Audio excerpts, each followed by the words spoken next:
बेहद परम महाशांति, बेहद के बेहद परम परम परम महानात्मలకు, జాగృతమైన దివ్యమైన ఆత్మలకు, శ్రేష్టాతి శ్రేష్టమైన పరం మహానాత్మలకు,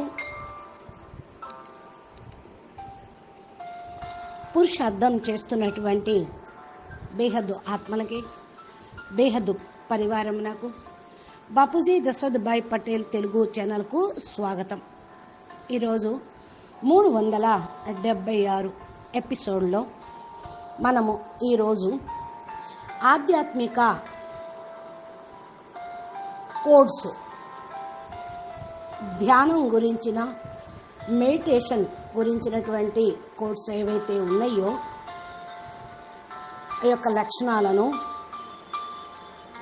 దాని యొక్క లాభాలను, మెడిటేషన్ వివరాలు, ధ్యానం గురించిన పాయింట్స్ను ఈరోజు ఈ ఎపిసోడ్లో మనం మాట్లాడుకుందాము. వీటి గురించి కొన్ని మీరు వినే ఉండవచ్చు. ఇప్పుడు కొన్ని విని ఆలోచించి అర్థం చేసుకోండి. వీటిని అంతరాత్మలోకి దించుకొని ధారణ చేయండి. ప్రతి సెకండు, ప్రతి ఒక్క మినిట్ దీనితోటి మీరు ఇన్స్పిరేషన్ కలిగి ఉండాలి. ఇవి ఇన్స్పిరేషన్ ఇచ్చే పాయింట్స్ అన్నమాట. కొత్తగా మోటివేషన్ కూడా మీకు లభిస్తూ ఉంటుంది. జీవితంలో ఏదైనా పరేషాన్లు వస్తుంటాయి అనుకోండి. ప్రపంచంలో కూడా మరి ఏదైతే పరిస్థితులు ఇప్పుడు నడుస్తూ ఉన్నాయో, మిమ్మల్ని అవన్నీ కూడా ఖరాబ్ చేయటానికో, మీ ఆత్మశక్తిని, మీ మానసిక శక్తిని బలహీనపరచటానికో రావటం లేదు. మిమ్మల్ని శక్తిశాలిగా చేయుటకు, మీ ఆత్మ లోపల ఎంత శక్తి ఉందో తెలుపుటకే వస్తున్నాయని భావించండి. పరీక్షలే రాకపోతే పాస్ అయినట్టు ఎడ తెలుస్తుంటుంది? మీరు డిగ్రీ పొందాలన్నా, మార్క్ సర్టిఫికెట్లు కావాలి అన్నా పరీక్షలు తప్పనిసరి. చదువుకున్నటువంటి విద్య మానవ జీవితంలోనూ, ఆధ్యాత్మిక జ్ఞానంలోనూ విద్యకు పరీక్ష అన్నమాట. ఇప్పుడున్న ఈనాటి పరిస్థితులు మీ ఆత్మశక్తికి పరీక్ష. ఇవన్నీ మీ లోపల ఆత్మశక్తిని గుర్తించుటకే వస్తున్నాయని భావించండి. కొత్త కర్మ వైపుకు తీసుకొని వెళ్ళుటకు, మీ లోపల పరివర్తన తీసుకురావటానికే వచ్చినయ్యి అని అనుకోండి. ఇలాంటి పరిస్థితులన్నీ కూడా మనలో శక్తుల్ని జాగృతం చేస్తూ ఉంటాయి. ఎదుర్కోవాల్సి వచ్చినప్పుడు కూడా ఛాలెంజ్ చేసి మరి మారతాము. ఇంకా ఎక్కువ సంకల్పాలు చేస్తూ ముందుకు వెళ్తాము. దీన్నే ఆత్మ జాగృతి అని అనవచ్చు. పరమాత్మ మనకు కొత్త దారిని చూపిస్తూ ఉన్నారు. ఇలాంటి పరిస్థితుల్ని కలిగించి, అనగా మనని ముందుకు తీసుకుని వెళ్ళటానికే, మనని ఉద్ధరించటానికే పరమాత్మ ఇలాంటి పరిస్థితులు కూడా కల్పిస్తున్నారేమో. ఒకసారి పాజిటివ్గా ఆలోచించండి. ఇవి మన జీవితంలో కూడా అనుభవాలు పొందటానికే. కష్టాలు వచ్చినప్పుడే కదా మన పవర్ ఏంటో మనకు కూడా తెలిసేది. కష్టాలు రాకుండా ఉంటే మన బుద్ధి స్టేజ్ ఎవరికి తెలుస్తుంది? మీ యొక్క స్టెబిలిటీ ఎవరికి తెలుస్తుంది? మీ కంట్రోలింగ్ పవర్ ఎవరికి తెలుస్తుంది? మీ యొక్క ఆలోచన విధానం, మీ ఆంతరంగిక స్టేజ్ ఎవరికి తెలుస్తుంది ఇలాంటి పరిస్థితులు రాకపోతే? అందుకనే కష్టాలు వచ్చినప్పుడే శక్తులన్నీ బయటపడుతూ ఉంటాయి. కష్టం వచ్చినప్పుడే మీలో ఉన్నటువంటి శక్తి 10 ఏనుగుల బలం ఉంది అని నిరూపించుకోవచ్చు. ధైర్యం కూడా కలుగుతూ ఉంటుంది. కొందరైతే పరిస్థితులు వస్తే పరారైపోతూ ఉంటారు. పరిస్థితులు వస్తే మేము పెహల్వానము అని కూడా నిరూపించుకుంటారు కొందరు. పరిస్థితులు కోసం కొంతమంది బలశాలి ఆత్మలు ఎదురు చూస్తూ ఉంటారు. మల్ల యుద్ధం చేసేవాళ్ళు ఎప్పుడు వస్తాయా అని రోజు ప్రాక్టీస్ చేస్తూ ఉంటారు. వాళ్ళ యొక్క బలాన్ని ప్రదర్శించటానికి. అదేవిధంగా మన ఆత్మ లోపల అనంతమైన శక్తులు ఉన్నాయి. అవే మన శక్తుల్ని, పరిస్థితులే మన శక్తుల్ని బయట పెడతాయి అనేటువంటి విషయాన్ని ఎప్పటికీ మర్చిపోవద్దు. పరిస్థితులు అర్ధజాగృత అవస్థలో ఉన్నటువంటి వాటిని కూడా ఎదుర్కోగలుగుతూ ఉంటుంది. స్వప్నంలో ఏమైనా పరిస్థితులు వచ్చినా మీరు ఎదుర్కోగలుగుతూ ఉంటారు. స్వప్నాలంటే కారణ శరీరంలో సబ్ కాన్షియస్ మైండ్లో రికార్డింగ్ అయినటువంటి కర్మ బంధన అన్నట్లే కదా. చూడండి, కొంతమంది అంటూ ఉంటారు, గొంతులో అడ్డుకుంటుందని మింగుడు పడటం లేదండి, ఇలాగున్నాయండి పరిస్థితులు అని అంటారు. దీని నుండి బయటపడాలనే సంకల్పం చెయ్యరు. ఇక సమాప్తం చేయాలని సంకల్పమే చేయకపోతే ఎలా బయటపడతారు? వాటినే పట్టుకోవాలనుకుంటే మరికొన్ని వదిలేయాల్సిందే. ఒక్క సెకండ్ చాలు మనము ఇలాంటి పరిస్థితుల నుంచి బయటపడటానికి. ఆ సంకల్పం కూడా ఫస్ట్ అండ్ లాస్ట్ సంకల్పంగా దృఢంగా ఉన్నప్పుడే మీరు జడ్జిమెంట్ తీసుకొని వెళ్తూ ఉంటారు. ఇప్పుడు జడ్జిమెంట్ తీసుకున్నప్పుడు రెండు దారులు ఉంటూ ఉంటాయి, అటా ఇటా. ఏది జడ్జిమెంట్ చేసుకోవాలి? ఒక పరిస్థితి వచ్చినప్పుడు, సమస్య వచ్చినప్పుడు రెండు దారులు కనపడుతూనే ఉంటాయి. అది మీ బుద్ధి శక్తిని బట్టి, ఆత్మ ధ్యానాన్ని బట్టి, ఆత్మ జ్ఞానాన్ని బట్టి మీరు జడ్జిమెంట్ చేసుకోగలుగుతూ ఉంటారు, అటు వెళ్ళాలా ఇటు వెళ్ళాలా అని. మనకు కావలసినవి ఏవైతే ఉన్నాయో అవి మనకు అందుతూ ఉంటాయి. కారణ శరీరం అనేటువంటిది సంకల్పం దృఢంగా చేసుకుంటే కారణ శరీరం కూడా చేంజ్ అయిపోతూ ఉంటుంది. కొంతమంది ఒకే పరిస్థితి నుండి బయటపడుటకు జన్మాంతము అంటే జీవితం మొత్తం కూడా పోరాడుతూనే ఉంటూ ఉంటారు ఒకే ఒక పరిస్థితి నుండి. కొందరైతే మరి ఈ ఒక్క మాటను, ఒక పరిస్థితి నుంచి బయటపడటానికి కొన్ని కోట్ల సంవత్సరాలు పడుతుందో లేకపోతే కొన్ని జన్మలే పడుతుందో కూడా తెలియదు.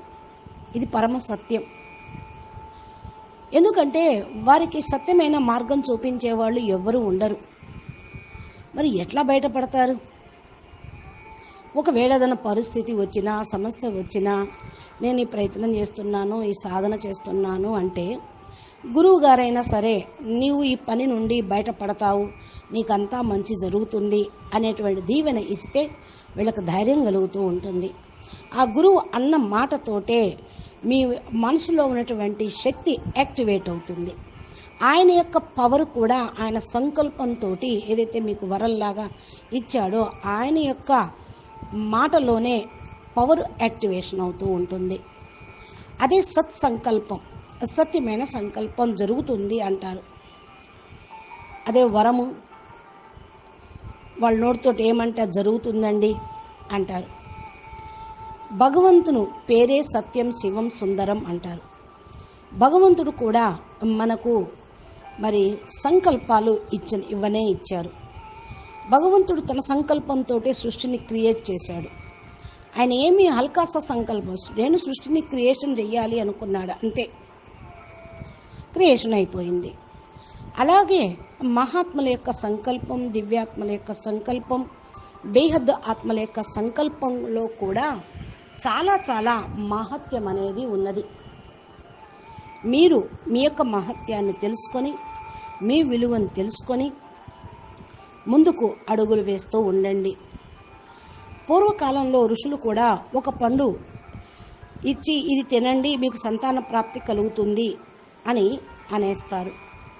అంటే ఆ పండులో సంతానం కలిగించేదని కాదు, పండు ద్వారా వాళ్ళ యొక్క వాక్కు, వాళ్ళ తపోబలము, శక్తితోటి వాళ్ళు అది చేయగలరు. సంకల్ప శక్తి తోటే ఏదైనా సాధించగలరు. ఆయన సంకల్పము తినేవాళ్ళ గర్భం లోపలికి వెళ్ళి గర్భధారణ చేయిస్తూ ఉంటుంది. ఇది గురువు యొక్క వరం ఇవ్వటంతో జరిగిందన్న భావన ఉంటూ ఉంటుంది. అదేవిధంగా గురువు యొక్క కృప ఉంటే జన్మ జన్మాంతరాల వికర్మలు కూడా సమాప్తం అవుతాయి. ఆయన మాటను కూడా మనం స్వీకరించాలి. కారణ శరీరంలో రికార్డింగ్ మొత్తం కూడా సమాప్తం అవుతున్నదనేగా మాట. మామూలుగా అయితే ఈ యోగ బలంను పెంచుకోవాల్సి వస్తుంది. ఆయన కృప వల్ల జన్మ జన్మాంతరాల వికర్మలు వినాశనమైపోయాయి. అదే కాకుండా ఉంటే మనం ఎంతో యోగ బలాన్ని పెంచుకోవాల్సి వస్తుంది. ఆత్మను, సూక్ష్మ కారణ శరీరాలను ఛార్జ్ చేసుకోవాల్సి వస్తుంది. కానీ ఒక్క సంకల్పంతో ఆయన మన వికర్మలని వినాశనం చేశారు.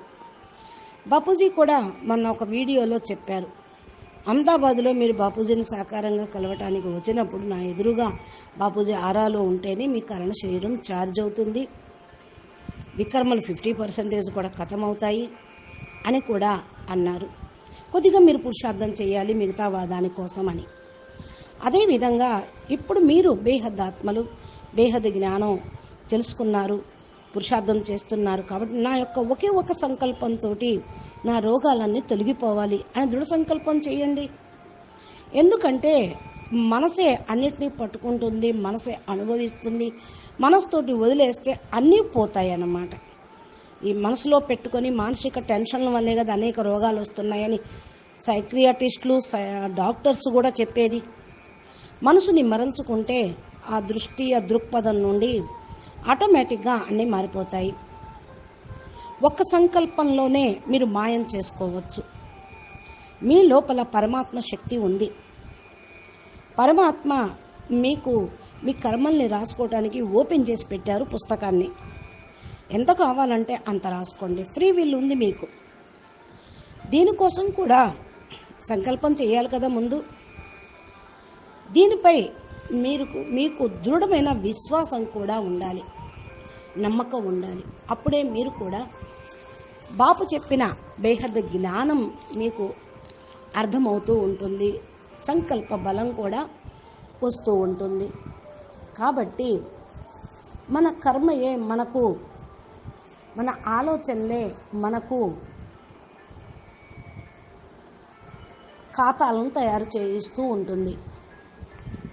కర్మ ఆలోచనలతోటే జరుగుతూ ఉంటుంది కదా.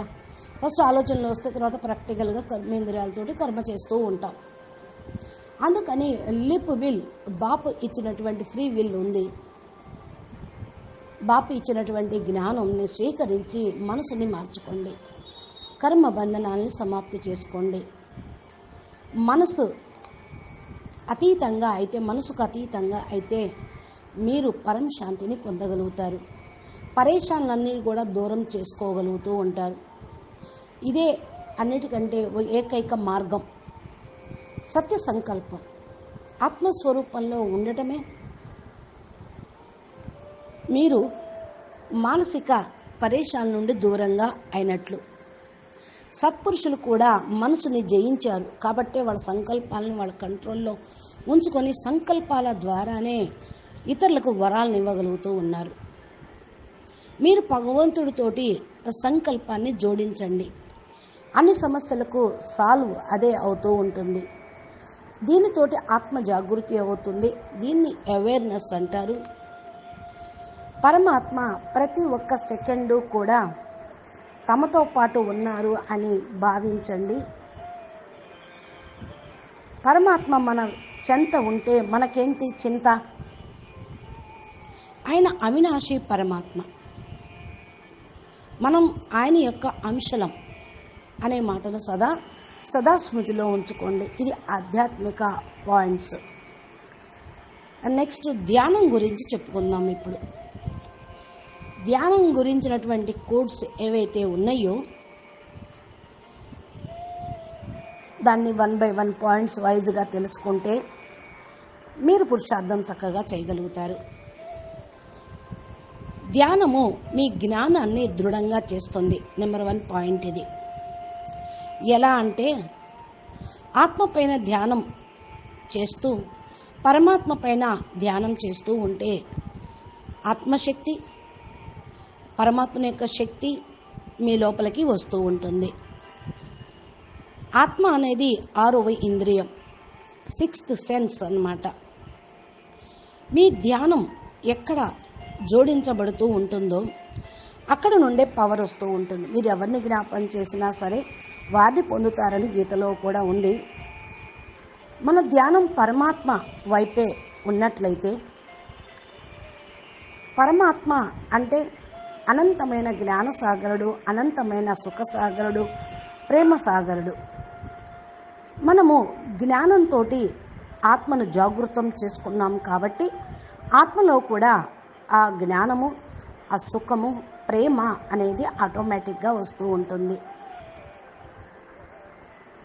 అజ్ఞానం అనేది ఖతమవుతుంది. ధ్యానంతో అజ్ఞానం అనేది ఖతమవుతుంది. అప్పుడు ధ్యానం కూడా ఇంకా చక్కగా కుదురుతుంది. ధ్యానం అంతరాత్మను శుద్ధి చేస్తూ ఉంటుంది.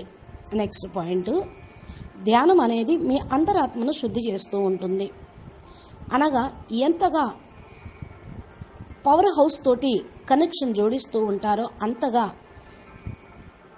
మీ అంతఃకరణ శుద్ధి అవుతూ ఉంటుంది. పరమాత్మ అంటే సత్ చిత్ ఆనంద స్వరూపం. నెక్స్ట్ పాయింట్, ధ్యానం ద్వారా భ్రమించేటువంటి మనసు స్థిరంగా అయిపోతుంది. మనసు కోతి లాంటిది, అటు ఇటు చంచలంగా తిరుగుతూనే ఉంటుంది. అనగా మీ కర్మేంద్రియాలతోటి రోజంతా ఏవైతే చేస్తూ ఉంటారో అక్కడికి మీ మనసు వెళ్ళిపోతూ ఉన్నట్లే కదా. కళ్ళతోటి చూస్తూ ఉంటే మనసు అక్కడికి వెళ్ళిపోతుంది, చెవులతోటి వింటూ ఉంటే మీ మనసు అక్కడికి వెళ్ళిపోతూ ఉంటుంది. ఇక మనసుకు శాంతి ఎక్కడ లభిస్తుంది? మనసుని శాంతి మార్గం వైపుకు తీసుకొని వెళ్తేనే మీకు పరం శాంతి లభిస్తుంది. పరం శాంతి లభించాలంటే కర్మేంద్రియాల తోటి ఏవైతే కర్మలు చేశారో అవన్నీ ముందు మీరు ఆపేయాలి. ఇంద్రియ జీత్ కావాలి. అప్పుడు మీ మనసు కూడా శాంతిస్తుంది. కళ్ళు మూసుకొని కూర్చున్నప్పుడు పూర్తిగా సైలెంట్లోకి వెళ్ళిపోండి. కళ్ళు మూసుకొని ఆత్మపైన ఫోకస్ చేయండి. మనసు శాంతిస్తూ ఉంటుంది. అందుకనే ధ్యానం మనల్ని భ్రమింప చేయనివ్వదు, పరమాత్మ వైపు నడిపిస్తూ ఉంటుంది. ఆత్మస్వరూపంలోకి వెళ్తే పరమాత్మ యొక్క స్మృతి అనేది తప్పకుండా కలుగుతుంది. పరమాత్మ యొక్క సత్య స్వరూపాన్ని స్మృతి చేస్తూ ఉన్నాము. ఈశ్వరుడి దగ్గరకు చేరుకునే ఏకైక మార్గం ఇది ఒక్కటే. ధ్యానం, యోగం, మెడిటేషన్ ఏదైనా కానివ్వండి, అన్నిటికీ ఒకటే అర్థాలు వస్తాయి, పర్యాయ పదాలుగా ఉపయోగిస్తూ ఉంటూ ఉంటారు. యోగము అంటే కనెక్షన్, ధ్యానము అంటే ధ్యాస పెట్టడము, మెడిటేషన్ అంటే టెన్షన్ లేకుండా ఒక్కరితోటి కనెక్షన్ జోడించటం. ఇలా వేరువేరుగా భావార్థాలు ఉంటూ ఉంటాయి. నెక్స్ట్ పాయింట్, ధ్యానం అనేది ఏదో ఒక పని కాదు, ఇది ఒక గుణం. పరమాత్మ పైన ధ్యానం చేస్తే అది సగుణం అవుతుంది, మంచి గుణం అవుతుంది. అదే విషయ వాసనల పైన ధ్యానం చేస్తే అది అవగుణం అవుతుంది. ఒకటి పరమాత్మ వైపు ధ్యానం చేస్తేనో సద్గుణం అవుతుంది అది. అదే విషయ వికారాల గురించి ధ్యానం చేస్తూ ఉంటే అవగుణం అవుతూ ఉంటుంది.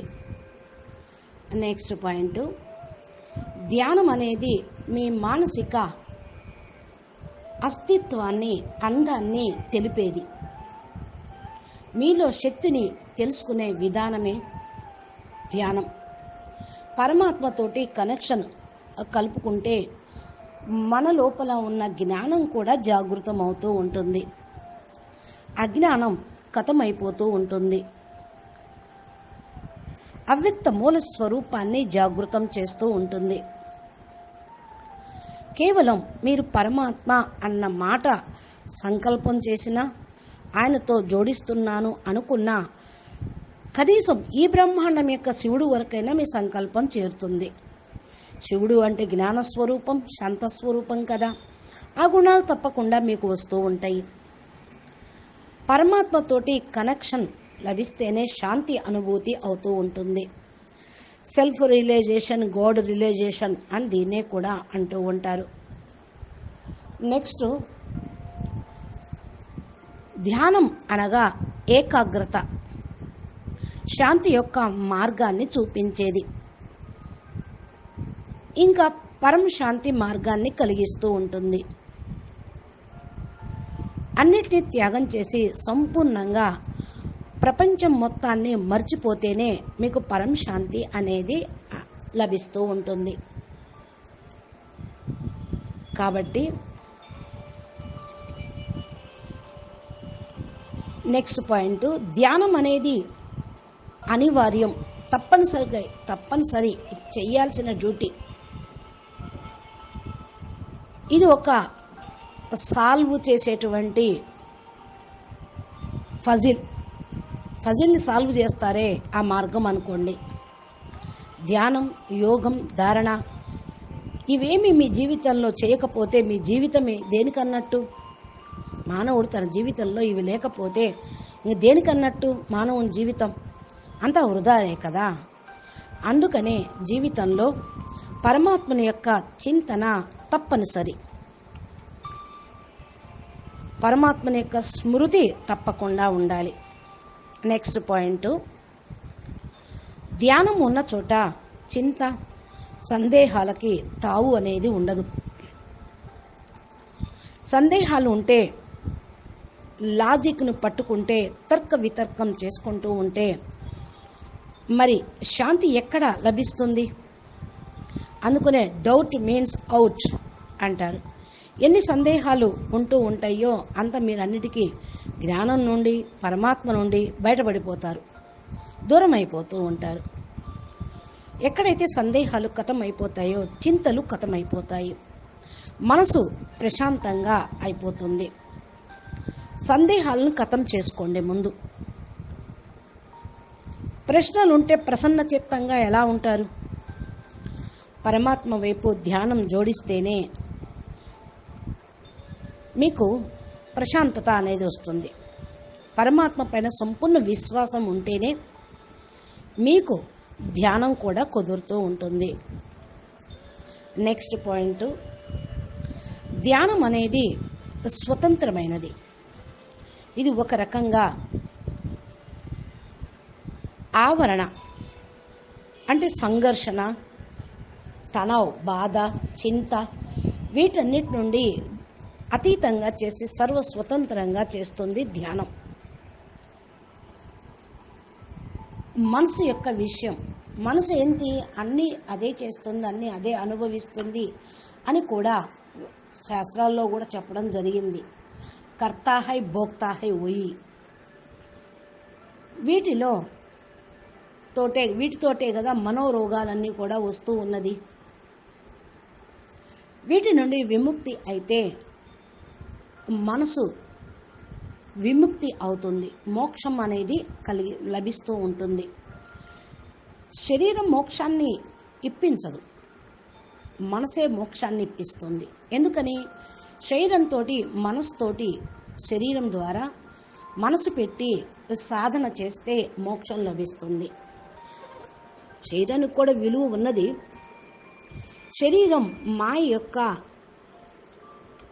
అశాశ్వతమైనది, శరీరము అశాశ్వతమైనది, మాయకు సంబంధించింది. ఆత్మ శాశ్వతమైనది. చనిపోయిన తర్వాత కూడా మనసు ఉంటుంది.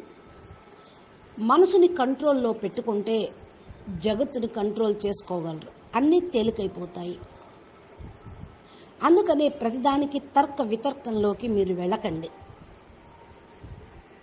పరమాత్మ పైన ధ్యానం ఎంతగా చేస్తూ ఉంటారో మీకు శాంతి అనుభూతి అవుతూ ఉంటుంది. కానీ ధ్యానం కుదరక, శాంతి అనుభూతి కాక జ్ఞానాన్నే వదిలేస్తూ ఉంటారు. అప్పుడు అన్ని ప్రశ్నలే వస్తాయి, ఇక ప్రశాంతత ఎక్కడది? ధ్యానం అనేది మనసుకు అతీతంగా వెళ్ళేటువంటి ఒక డైమెన్షన్. అంటే మనసు ఈ ప్రపంచానికి అతీతంగా వెళ్ళిపోతే ఇంక వేరే ప్రపంచంలోకి, వేరే డైమెన్షన్లోకి వెళ్ళిపోతుంది. ధ్యానంతో మనసు సూక్ష్మ శరీరం యొక్క ఫీలింగ్ కూడా పొందుతూ ఉంటుంది. మనసు శూన్యంలోకి వెళితే మనసు శాంతిస్తుంది అనుకుంటే అన్నీ అర్థమవుతూ ఉంటాయి. నెక్స్ట్ పాయింట్,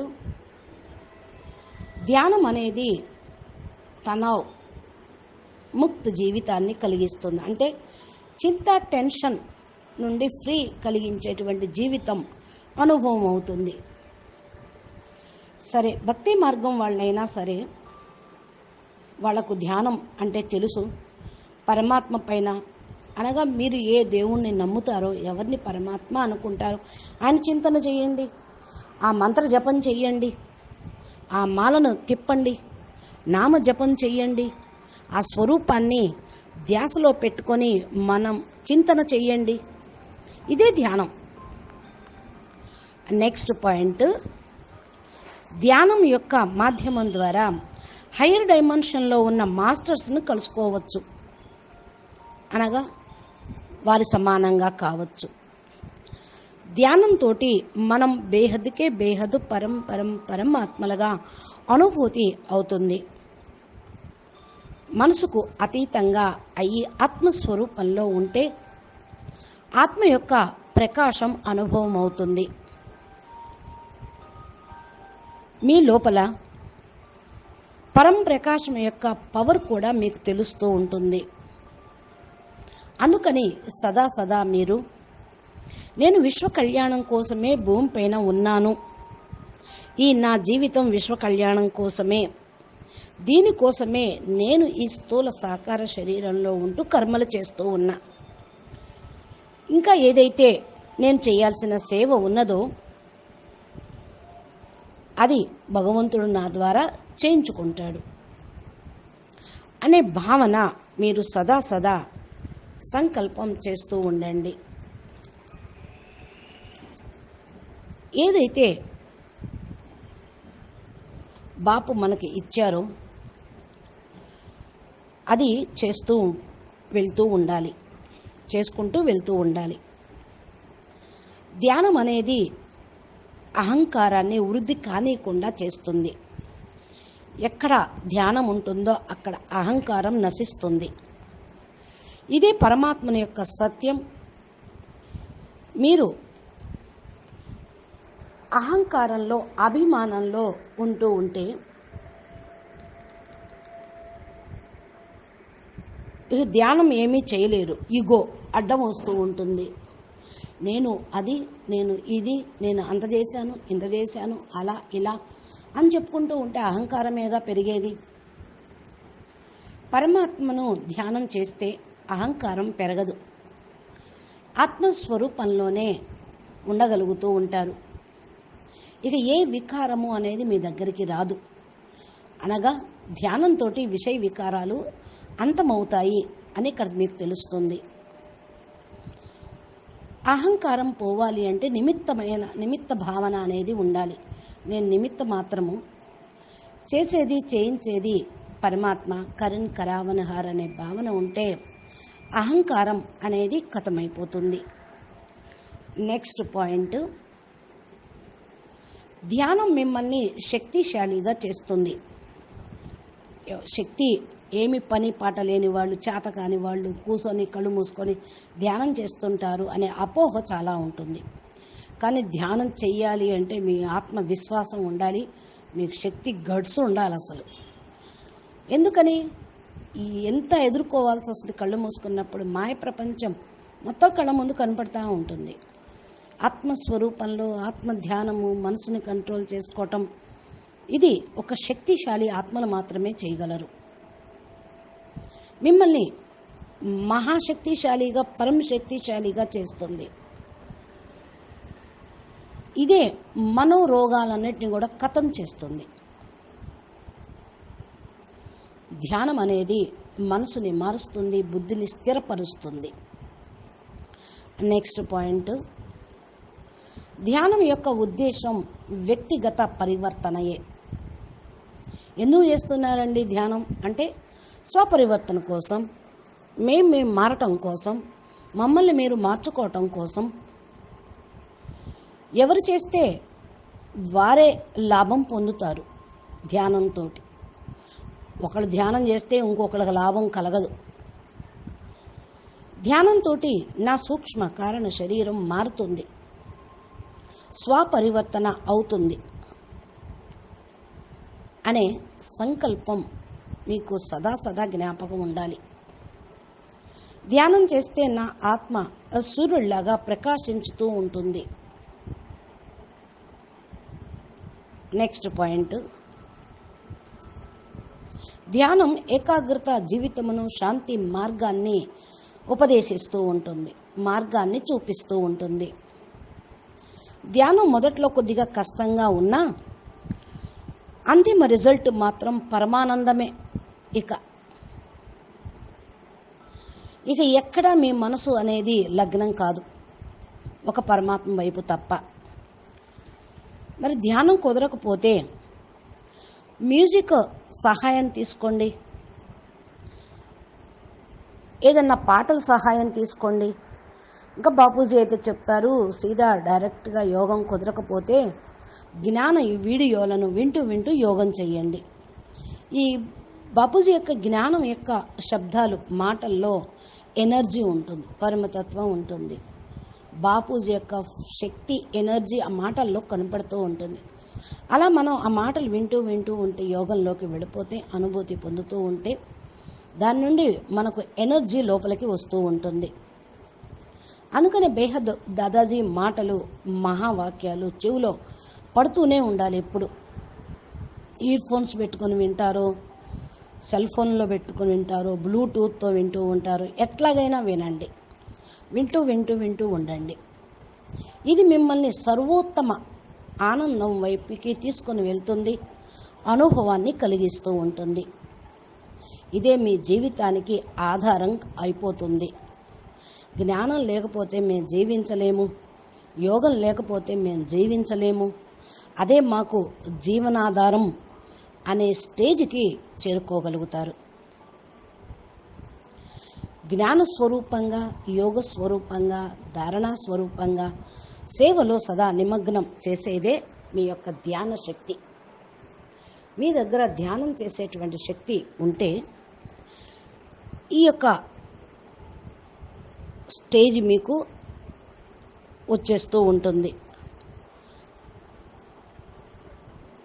ఇప్పుడు త్వరగా బేహద్ వైరాగ్యం కూడా వస్తుంది, మీ మనసు శాంతిగా కూడా ఉంటుంది, మనసులోని కోరికలు సమాప్తమవుతాయి.